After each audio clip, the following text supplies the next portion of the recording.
Mayday.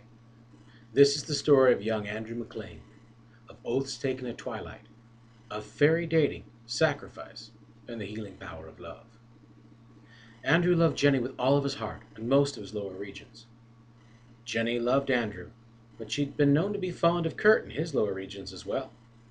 On this fine May Day, Andrew had called upon Jenny with a diamond ring, only to discover that Jenny was taking Kurt for a vigorous canter across the sofa.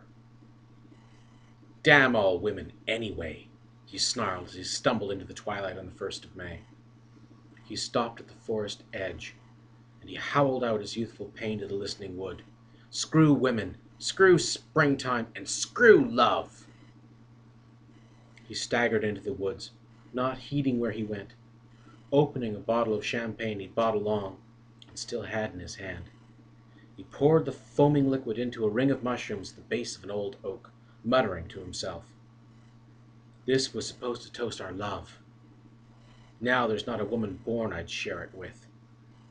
Then with a cry he hurled the diamond ring into the woodland stream, screaming, "Take that, love, and screw you too. I say screw every inhuman one of you." Those are dangerous words already. On a May Day evening, they were made much worse by how he ended it. Gods, I'd rather die than love again. Let love just take the heart she ruined anyway. There are strange things that lurk in the forest depths. There are things that walk the borders between the night and the day. Things ancient and inhuman, just listening, and ever so hungry. There are two powers that even the gods must bow to, love and fate. This is a story of both. Andrew stomped his way further into the campus forest, kicking mushrooms and ferns as he passed. Little noting the sun dipping below the horizon, he stalked into the May Day night, into the dark of the primeval forest, and into another age. On certain days, when the world hangs between light and dark, between the seen and the unseen, the hills open up, and the paths to Alfheim open once again. In the dark of Yule, the knights of the Wild Hunt ride behind the coursing wolves of the Allfather. But on the wild nights of May Day, on Walpurgnicht, it is Freya who leads the ladies of the Elven Court in a wild hunt of passion, stuff of dream and of nightmare. Andrew stopped and turned, aware at last that something was amiss. He heard a sound like sirens in the near distance. Not quite sirens, not like trumpets, more like the conch shells that he'd heard in Hawaii. Like horns. The sound came again, this time with the baying of hounds, with faint strains of girlish laughter.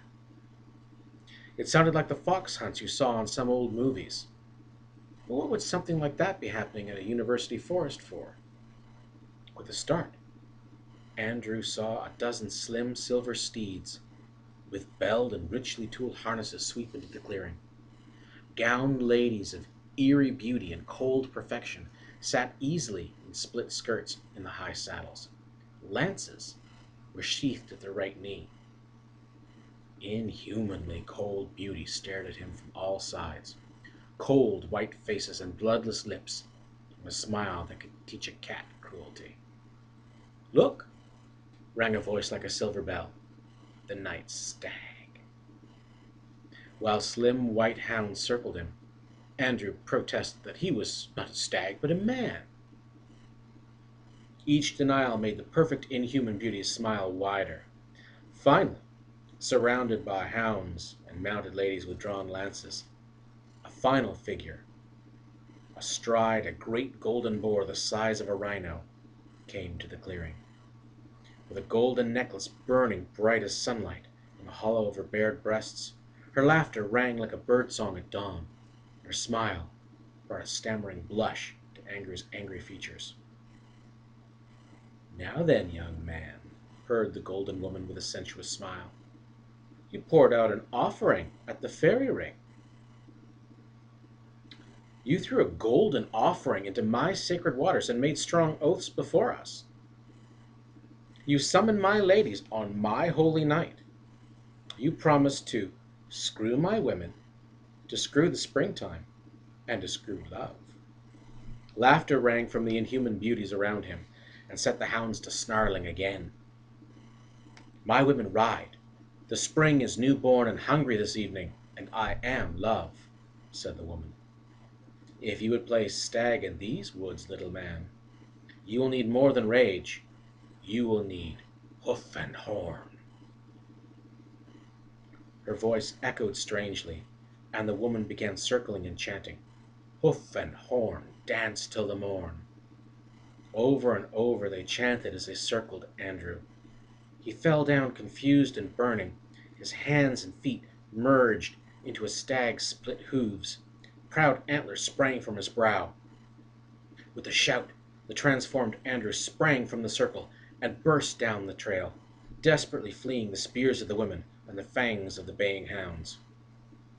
On through the forest, Andrew bounded, his muscles bunching and stretching with effortless power.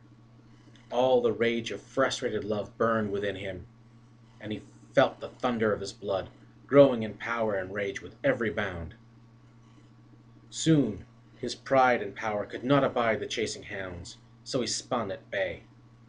Flicking his antlers left and right, he smashed 2 hounds against the looming trees, and spun with his hoof to catch the hamstringing third.